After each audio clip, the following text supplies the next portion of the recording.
Mais uma maratona chegando ao fim, agora só falta comentar o novo... Oi, quê? O Legado Bourne? Ainda falta esse filme? Oh, não. Sejam bem-vindos a mais um Pós-Créditos Classics e a hora de finalizar a trilogia estrelada por Matt Damon, que recentemente virou uma quadrilogia, então não faz sentido eu estar falando isso, mas de qualquer maneira, chegou a hora de falar do terceiro filme da franquia Bourne aqui na maratona do Pós-Créditos. Eu estou falando de O Ultimato Bourne. E inclusive sempre bom lembrar, antes de mais nada, que se você caiu de paraquedas aqui, esse é o primeiro vídeo que você assiste do pós-créditos, esse vídeo aqui é a terceira parte de uma maratona que eu tô fazendo com todos os filmes da franquia Bourne. Então eu já falei de A Identidade e A Supremacia, nos vídeos que você pode ver nos links aqui embaixo. Se você não viu eles ainda, para esse vídeo aqui e assiste esses dois vídeos primeiro para conseguir seguir na maratona. E caso você ainda não tenha visto a franquia Bourne, primeiro, o que você tá fazendo? Para tudo e vai no Netflix agora, porque a trilogia inteira tá lá. E segundo, fica o aviso de que podem ter alguns spoilers nessa crítica, já que é uma crítica de um filme que já saiu há alguns anos,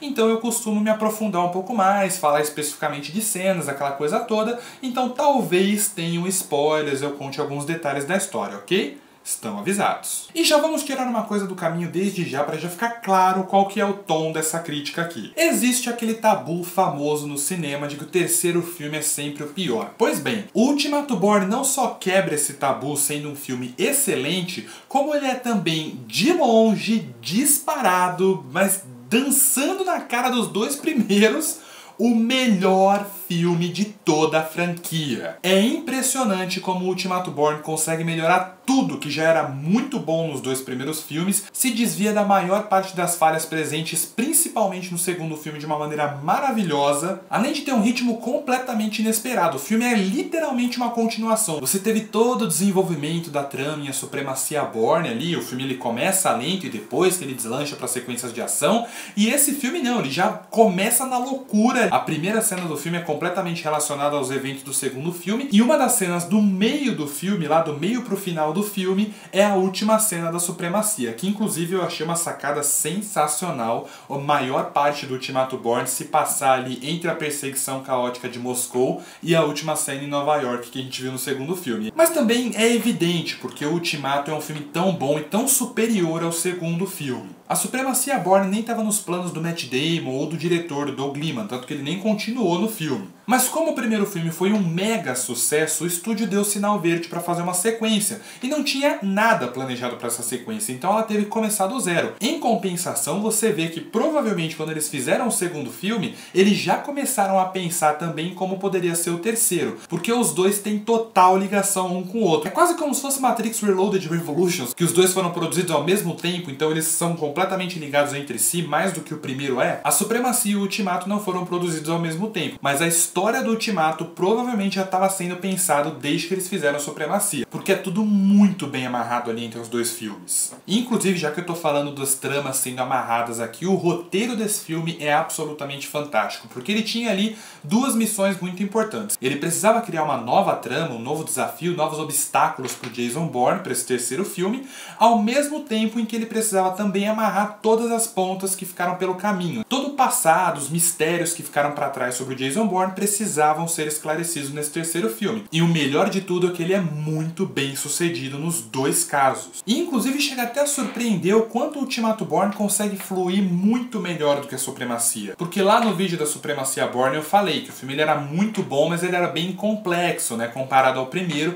ele tinha um roteiro bem complexo, você precisava prestar muita atenção em tudo que estava acontecendo para não perder o fio da meada. E nesse terceiro filme você também tem que prestar muita atenção, obviamente, senão você não consegue entender o que está acontecendo. Mas o filme ele parece muito mais simples que o segundo. O segundo ele dá um monte de volta, tem um monte de desdobramento. E esse filme aqui, ele soa mais simples. O roteiro ele flui melhor, mesmo tendo muito mais coisa para falar e para mostrar do que o segundo filme tinha. E se em termos de roteiro o filme já é o melhor dos três, nos aspectos técnicos então nem se fala. Foi a primeira vez que a franquia Bourne foi indicada ao Oscar, e o Ultimato venceu os 3 Oscars para os quais ele foi indicado: edição, direção, mixagem de som e edição de som. E foram Oscars mais do que merecidos. A edição desse filme, olha, tem duas sequências em especial que pra mim deviam ser usadas de exemplo em aulas de edição no curso de cinema. De tão boas, de tão bem feita que é a edição dessas duas cenas. O Jason Bourne guiando o jornalista na estação de Waterloo e a fuga da Nikki, a personagem da Julia Stiles, com o Bourne indo atrás dela, tentando salvar ela, são duas sequências absolutamente espetaculares, muito bem dirigidas pelo Paul Greengrass e maravilhosamente bem editadas, porque são duas sequências extremamente complexas por motivos completamente diferentes. Enquanto a sequência da estação é complicada exatamente porque a estação é um lugar aberto, não tem lugar para ficar entrando nem nada do tipo, a sequência da Nikki já é o contrário, ela é complexa exatamente porque as ruas de Marrocos ali por onde eles estão fugindo são bem estreitas e eles ficam entrando de casa em casa ali, as casas são apertadas e seria tudo muito complicado de entender, mas a edição ajuda a mostrar ali cada detalhezinho, então esse primor aos detalhes é muito bom nessa sequência. E a sequência da estação de Waterloo deixa qualquer um nervoso, tá logo no começo do filme, no primeiro ato ainda, e é de deixar a gente ali na ponta da poltrona, completamente tenso com o que tá acontecendo em tela. E na parte de edição e mixagem de som, olha, só é uma felicidade poder falar que essa franquia foi disso.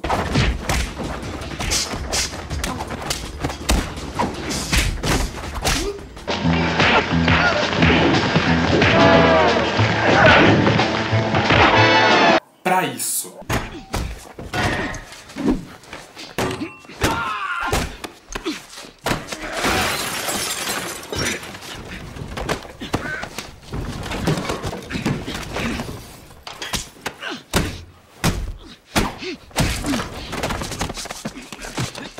E aliás, eu tava falando da edição do filme, ela consegue ser sensacional mesmo com a câmera maluca do Greengrass atacando novamente nas cenas mais intensas. Eu já falei isso no vídeo de supremacia, eu não vou ficar me repetindo aqui porque é basicamente a mesma coisa. Isso vai de cada um, tem gente que adora as perseguições de carros sendo feitas dessa maneira, com a câmera tremida e um monte de corte, aquela maluquice toda, mas eu particularmente acho bem incômodo. Acho que esse estilo de direção do Greengrass funciona muito bem em algumas sequências de ação. Eu não fiquei elogiando a perseguição em Marrocos esse tempo todo à toa. Ela é fantástica, muito pela forma como o Greengrass dirige a cena, né? A câmera tremida funciona muito bem ali, porque tá todo mundo correndo a pé, e a luta do Bourne contra o agente que estava tentando matar os dois é alucinante, muito pelo trabalho de câmera do diretor.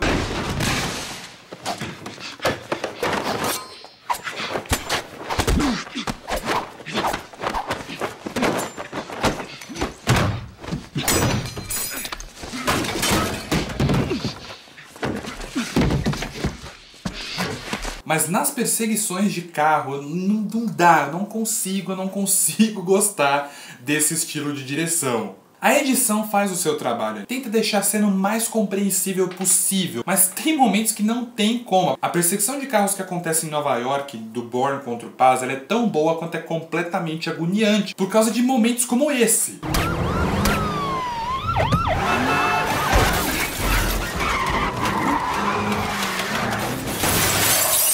Eu acho a ideia de uma perseguição de carros em Nova York, nos padrões da franquia Bourne, né, uma perseguição nesses padrões, sensacional. Porque nos dois primeiros filmes nós tivemos aí perseguições em ruas da Europa, né, que são ruas movimentadas, mas nem tanto. Mas agora uma perseguição em Nova York já é um negócio muito mais tenso. Então nesse aspecto o filme não decepciona, é uma baita ideia e tem momentos muito legais na perseguição, mas tem outros que eu simplesmente não sei o que está acontecendo, eu só deixo a coisa rolar. Agora eu vou te dizer que esse filme novo perdeu a oportunidade de fazer uma perseguição nas ruas de São Paulo. Imagina uma perseguição no estilo do Bourne, aquela loucura toda no meio da Avenida Paulista. Apesar desse estilo de filmar especificamente as perseguições de carro que me incomoda um pouco, a direção do Paul Greengrass nesse filme é fantástica. Do início ao fim ele conduz o filme de uma maneira maravilhosa, sempre muito vigorosa. O diretor também não decepciona na forma que ele conduz, na forma que ele mostra ali a grande cena, um dos momentos mais esperados da trilogia, que é toda a revelação de quem é o Jason Bourne, de como ele se meteu nesse projeto, do que é o projeto de fato, porque a gente até teve uma resposta e a identidade Bourne, mas é aquela coisa, né? Uma resposta acaba trazendo mais perguntas, então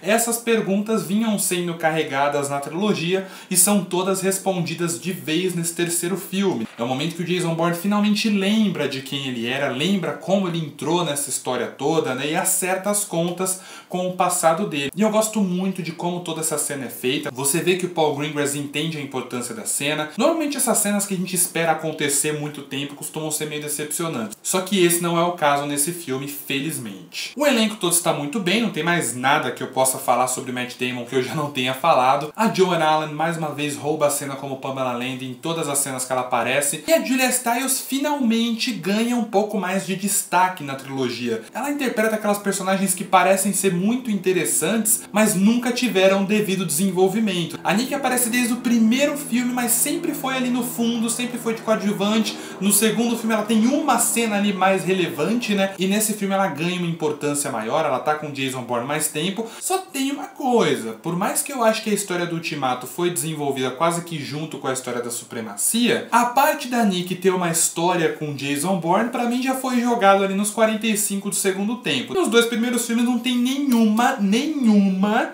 indicação de que a Nick possa ter alguma relação com Jason Bourne, seja ela qual for. Mas independente dessa forçadinha, eu gosto muito da personagem dela nesse filme. Gostei também que deram um pouco mais de espaço pra atriz trabalhar. Enfim, Ultimato Bourne é uma conclusão fantástica para uma ótima trilogia cheia de grandes momentos. É um filme muito melhor do que até a pessoa mais otimista poderia imaginar. Com sequências de ação incríveis e muito bem elaboradas. Uma direção espetacular do Paul Greengrass, que pode ter aquela câmera tremida controversa nas sequências de perseguição de carro, mas no geral é uma direção espetacular, conduz maravilhosamente bem o filme. Uma edição magistral, edição e mixagem de som fantástica, uma trilha sonora espetacular, em contraste ali com o primeiro filme, que era uma trilha sonora bizarra. A trilha sonora desse filme é incrível, é ainda melhor que a trilha do segundo filme, que já era muito boa. Um roteiro admirável que precisa lidar não só com a trama do próprio filme, como também com toda a história que já vinha sendo contada desde o primeiro filme e consegue ser bem sucedido em todos os aspectos, fechando todas as pontas, não deixando nada pra trás. E no geral pode ter uma câmera tremida, pode ter uma forçada de barra, mas acabam sendo problemas minúsculos, quase irrelevantes, perto de todas as maravilhas que o Ultimato Bourne tem. O filme é fechado ali com chave de ouro, com um sorrisinho da Julia Stiles e aquela música maravilhosa que toca na trilogia, concluindo a história toda.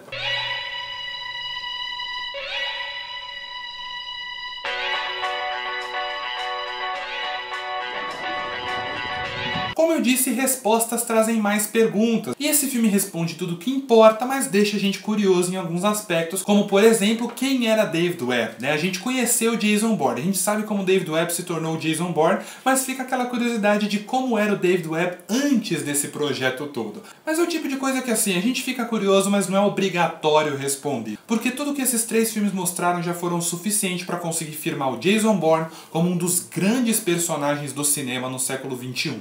E é por essa excelência praticamente constante que a trilogia Bourne se tornou uma das mais influentes do cinema nos últimos anos. E mais do que qualquer outra coisa, por mais que seja muito legal ver um novo filme do Jason Bourne com Matt Damon e com Paul Greengrass, com a galera toda, o Ultimato Bourne deixa bem claro que ele não era bem necessário. Mas vamos deixar esse papo para outro vídeo, pro vídeo ali do novo filme, né? Porque no fim das contas o Ultimato Bourne é um filme nota 9,5.